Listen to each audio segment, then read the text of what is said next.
Saudara-saudara yang kekasih, ibu bapak, saudara yang terkasih dimanapun Anda berada, selamat hari Minggu dan salam sehat. Kita merindukan bimbingan, pertolongan, berkat Tuhan, supaya kita boleh melaksanakan tugas pekerjaan kita, dan kita boleh sehat sebagaimana kita pada hari ini juga.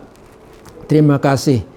Tuhan memberkati kita, memberkati Anda masing-masing dimanapun Anda berada.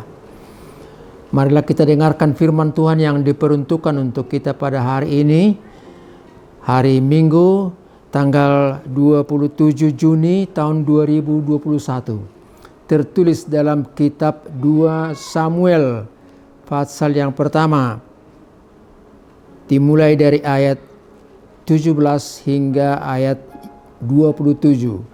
Saya bacakan untuk kita semua, demikian bunyi firman Tuhan.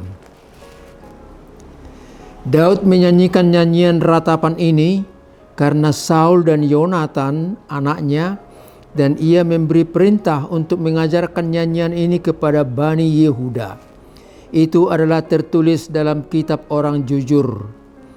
Kepermainanmu, hai Israel, mati terbunuh di bukit-bukitmu. Betapa gugur para pahlawan.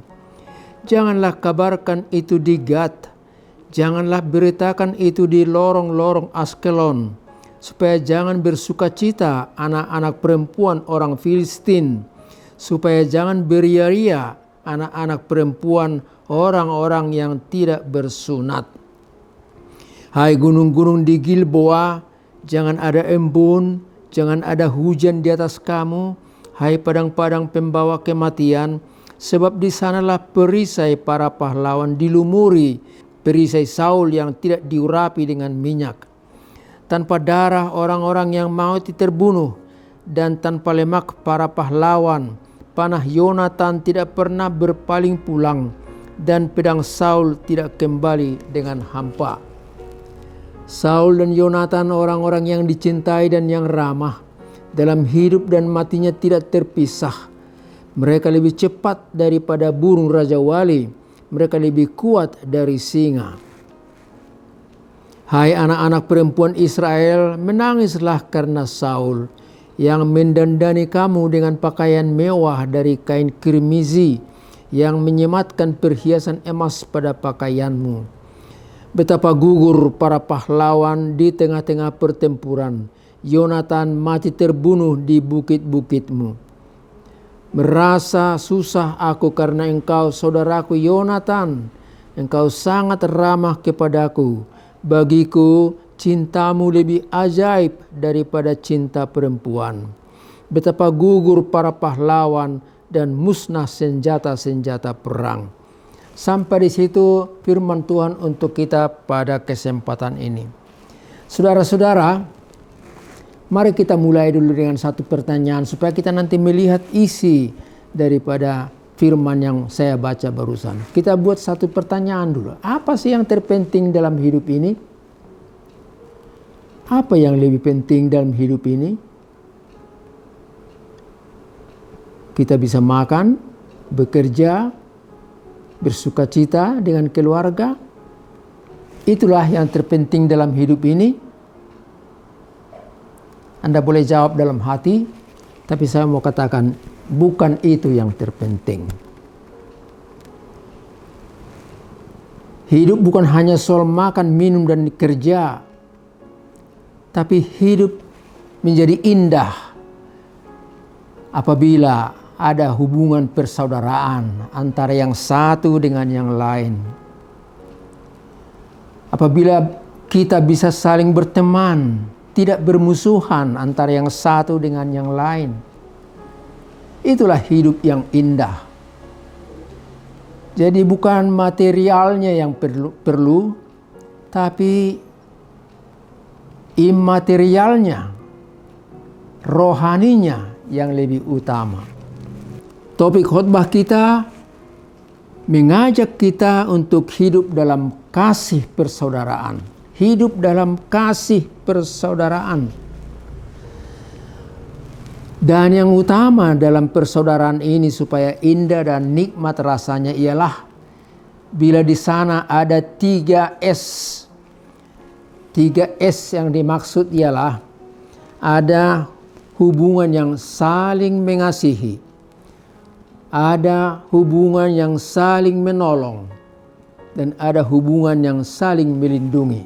Saya persingkat: saling mengasihi, saling menolong, dan saling melindungi. Itulah membuat indah hidup ini.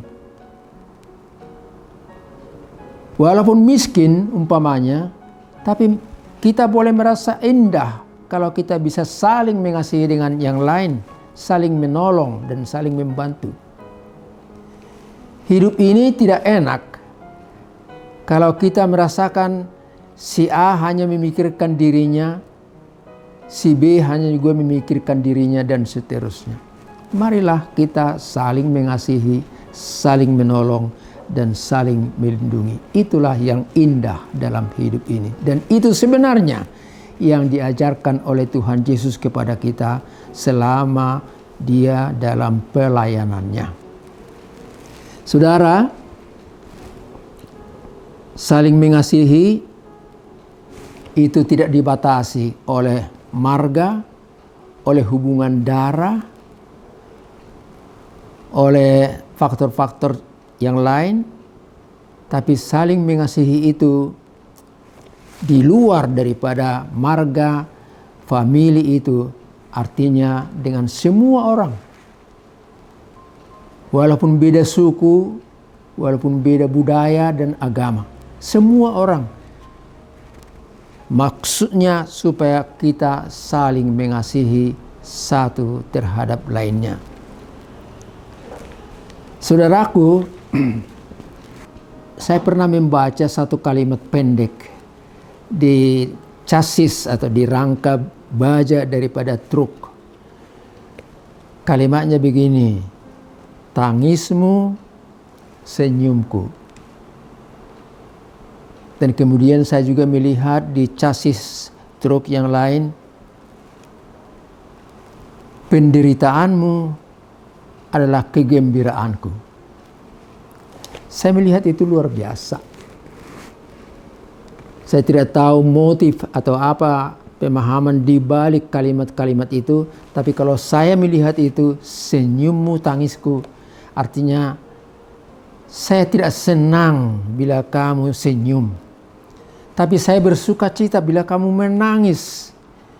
Saya menari bila kamu menderita. Itu yang saya lihat dari kalimat-kalimat barusan. Dan saya teringat akan apa yang dikatakan oleh Thomas Hobbes yang menggambarkan manusia. Thomas Hobbes berkata, Homo homini lupus. Homo homini lupus. Manusia kadang-kadang seperti serigala yang menerkam makhluk yang lain, menerkam binatang yang lain. Kalau serigala saling menerkam, tidak ada hukum, tidak ada aturan, siapa yang kuat dia yang menang. Survival of the fittest. Manusia juga terkadang seperti itu perilakunya.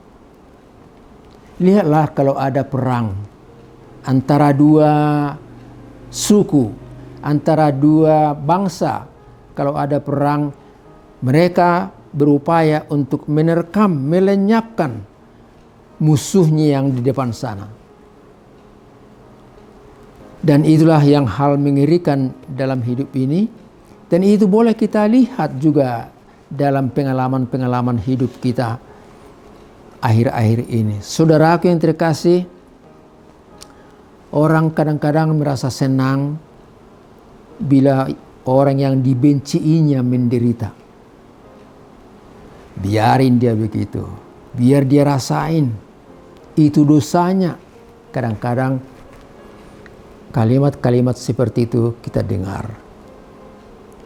Orang menginginkan, apalagi orang yang dia benci dan dia tidak suka kepada dia, biar dia lenyap, biar dia menderita, dan kita merasa bersuka cita. Saudara, firman Tuhan hari ini mengajak kita jangan bersikap seperti itu. Firman Tuhan mengajak kita supaya kita saling bersaudara, saling mengasihi sebagai saudara, walaupun beda suku dan agama, siapapun itu, kita harus mengasihi sesama kita. Saudara, apa yang kita temui dalam firman yang kita baca barusan? Raja Saul dan anaknya bersama dengan pasukan-pasukannya terlibat dalam perang dengan suku Filistin di Bukit Gilboa. Singkat cerita, Saul, anaknya Yonatan pewaris tahta itu, dan tentara-tentara mereka mati kalah dalam pertempuran itu. Dan itulah yang mendorong Daud di sini sangat-sangat sedih, dan dia menyanyikan lagu kesedihan, dan dia mengajak, memerintahkan bahkan warganya untuk menyanyikan lagu kesedihan seperti yang kita baca barusan. Karena agak panjang tadi ayat-ayatnya, saya simpulkan apa yang diutarakan dalam nyanyian kesedihan itu. Yang diutarakan adalah sebagai berikut. Oh, kepermayaanmu, kejayaanmu, pahlawan itu telah gugur dalam medan perang.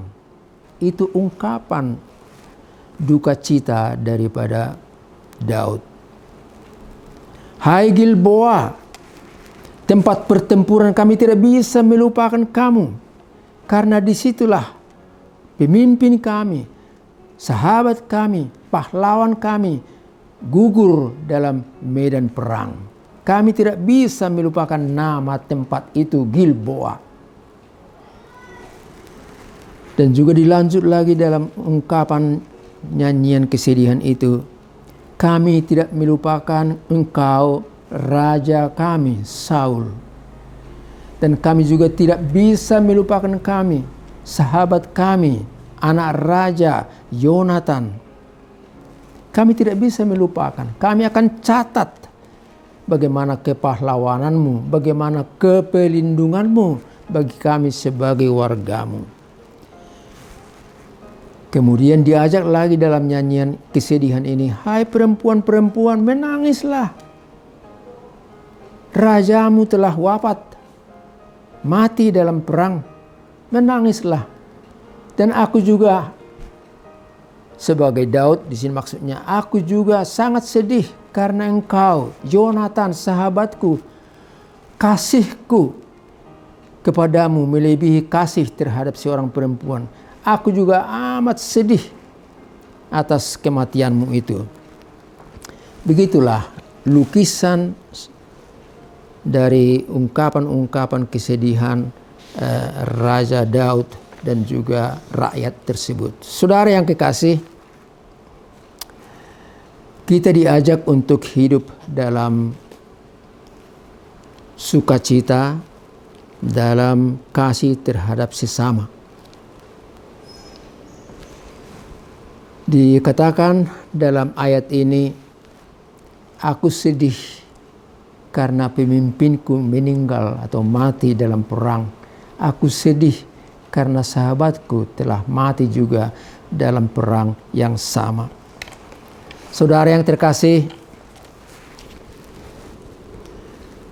kita diajak untuk hidup dalam kasih. Saya percaya Anda masih ingat kalau saya bacakan ulang ini hanya untuk mengungkapkan kembali ingatan kita tentang kasih. Dikatakan dalam 1 Korintus pasal 13 ayat 4 dan 5 berbunyi demikian. Kasih itu sabar, murah hati, tidak cemburu, tidak memegahkan diri, tidak sombong, tidak melakukan yang tidak sopan, dan tidak mencari keuntungan sendiri, tidak pemarah tapi peramah, tidak pemarah dan tidak menyimpan kesalahan orang lain. Itulah ungkapan kasih yang kita baca dalam surat Rasul Paulus kepada jemaat di Korintus pasal 13. hiduplah dalam kasih. Dan itu yang dinampakkan oleh Daud bersama dengan rakyat pada acara memperingati kematian daripada Raja Saul dan Yonatan. Dari mana sumbernya supaya kita bisa saling mengasihi? Oh, bukan soal adat, bukan soal marga, walaupun itu berperan. Bukan hubungan darah, tapi yang utama ialah sumber kita adalah Tuhan sendiri. Tuhan Yesuslah sumber kita yang telah mengajarkan tentang kasih itu dan yang telah menunjukkan arti kasih itu dalam pekerjaan pelayanannya sampai kematiannya di kayu salib. Itulah idola kita. Kita berpedoman kepada firman-Nya. Kita coba untuk mengasihi seturut dengan perintah daripada Tuhan Yesus sendiri. Siapa yang hidup dalam kasih, dia pasti bisa memaafkan orang yang lain yang mungkin satu ketika pernah bertengkar dengan dia, pernah terlibat dalam satu persoalan. Siapa yang hidup dalam kasih, dari mulutnya tidak akan terdengar, biarlah mati sampai di liang kubur, nanti kita ketemu dengan dia. Saudara, Tuhan Yesus mengajar kita supaya hidup dalam kasih, dan dialah sahabat kita yang sejati. Yesuslah sahabat kita yang sejati. Dalam hidup ini kita bersahabat dengan banyak orang karena faktor A, B, C, karena hubungan pribadi, karena hubungan dagang, dan lain-lain. Kita berhubungan dengan orang yang lain. Tetapi yang utama di sini mau disampaikan kepada kita, kita harus melihat bahwa kadang-kadang sahabat itu hari ini ada hadir, tapi besok mungkin sudah hilang dari pandangan kita. Orang bersahabat karena mungkin ada saling memberi. Orang bersahabat karena mungkin ada yang diingini, ada yang didambakan. Dan kalau itu tidak dia dapat, dia tidak diberikan itu, maka dia akan jauh menghilang. Tapi dalam khotbah ini, dan ini sebagai khotbah penutup untuk kita, jangan lihat manusia yang kadang-kadang sebagai sahabat tapi kadang-kadang juga menjadi lawan, yang hari ini dekat, besok jauh dari kita. Jangan lihat manusia, kamu bisa kecewa. Lihatlah Tuhan, dialah sahabat kita yang sejati. Ada ungkapan yang berbunyi, a friend in need is a friend indeed. Artinya, siapa yang selalu hadir dan memberi apa yang kita harapkan dan kita butuhkan dalam hidup ini, dia selalu hadir dan memberi, itulah sebenarnya sahabat yang sejati. Tatkala kita sedih, tatkala orang lain sudah pada menjauh, tapi ada dia sahabat kita yang sejati itu, dia selalu hadir dan menghibur kita. Tatkala kita butuh pertolongan, tapi orang lain pada menyembunyikan diri, tetapi ada sahabat kita yang sejati, itulah Tuhan Yesus yang selalu menolong kita. Saudara, saya mau akhiri renungan ini. Saya akan ceritakan sekilas bagaimana munculnya lagu yang sangat terkenal di kalangan umat beragama orang Kristen. Yesus kawan yang sejati. Anda bisa lihat nanti itu dalam buku Kidung Jemaat 453. Satu waktu Joseph Medlicott Schrijven meninggalkan kota kelahirannya Dublin, meninggalkan ibunya di kota Dublin di Irlandia, dan dia pergi merantau ke Kanada. Tapi belum lama dia di sana bekerja, mencari sumber hidupnya. Dia menerima kabar bahwa ibunya sakit keras, dan dia diharapkan sebenarnya untuk datang hadir supaya ibunya boleh senang hati kalaupun satu waktu dia meninggal dunia. Tapi Yosef tidak mampu untuk memenuhi keinginan itu, dan akhirnya dia menulis satu syair untuk ibunya, dan syair daripada lagu itu menjadi lagu yang sangat terkenal dalam Kidung Jemaat 453 tadi. Bunyinya demikian: Yesus kawan yang sejati bagi kita yang lemah. Tiap hal boleh dibawa dalam doa padanya. Oh, betapa kita susah dan percuma berlelah bila kurang pasrah diri dalam doa padanya. Lagu itu mengajak supaya kita berdoa dalam segala peristiwa pengalaman hidup. Dia selalu hadir dan mendengar doa kita. Dialah sahabat yang sejati. Semoga lagu itu tadi menguatkan hati, iman, semangat hidup kita. Dia adalah penolong kita yang sejati. A friend in Jesus. What a friend in Jesus. Kita ketemu lagi minggu depan. Semoga Anda semua dan saya juga sehat, dilindungi Tuhan. Taati protokol kesehatan 3M itu, dan juga hiduplah dengan teratur dan taati juga peraturan, walaupun Anda dan aku juga sudah menerima vaksin, bahkan sampai vaksin yang kedua. Tuhan memberkati kita. Amin. Kita berdoa. Terima kasih Allah Bapa di sorga, biarlah firman-Mu menjadi kekuatan dan sumber inspirasi kami. Engkau mendidik, mengajar kami supaya kami hidup dalam kasih persaudaraan. Mampukan kami untuk menunjukkan, melaksanakan itu.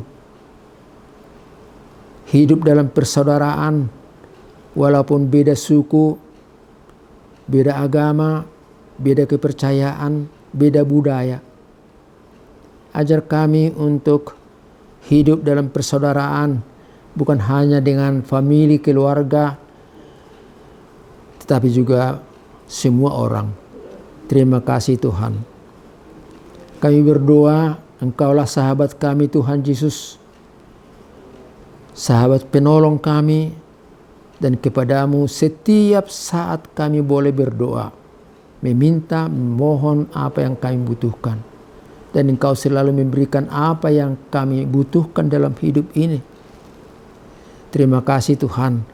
Kami berdoa juga untuk kesembuhan daripada puluhan ribu orang yang menderita terpapar oleh COVID-19 dan varian-varian yang baru ini.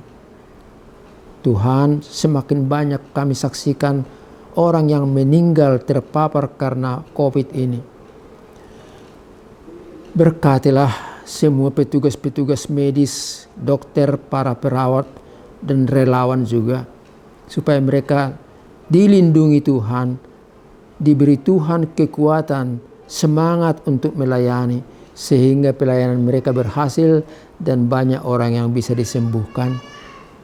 Kami berdoa juga untuk keluarga-keluarga mereka. Ada keluarga yang pasti merasa sedih karena ditinggal oleh yang dikasihinya karena kematian akibat COVID ini. Kami berdoa buat mereka-mereka yang bersedih hati, yang menangis. Tuhan kiranya menghapus air mata mereka. Kami berdoa juga untuk pemerintah kami yang masih terus berupaya sampai hari ini, semaksimal mungkin berbuat sesuatu untuk melindungi warga, melindungi kami semua di Indonesia ini.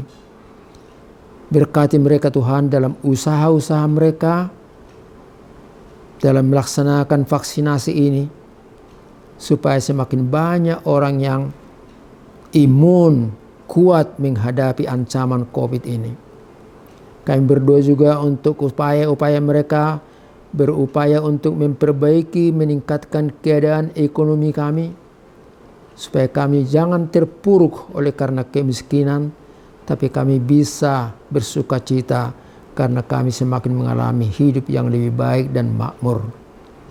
Berkatilah kami semua Tuhan, demikian juga gerejamu dalam pelayanannya. Ampuni kami dari segala dosa dan kesalahan kami, dan kami percaya Tuhan mau mendengar doa kami ini dan mengabulkannya dalam Kristus Yesus, Tuhan dan penebus kami yang hidup. Amin. Anugerah dari Tuhan kita Yesus Kristus, kasih setia Allah Bapa, serta persekutuan dari Roh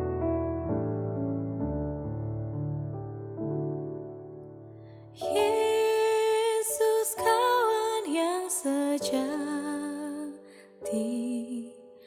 bagi kita yang lemah.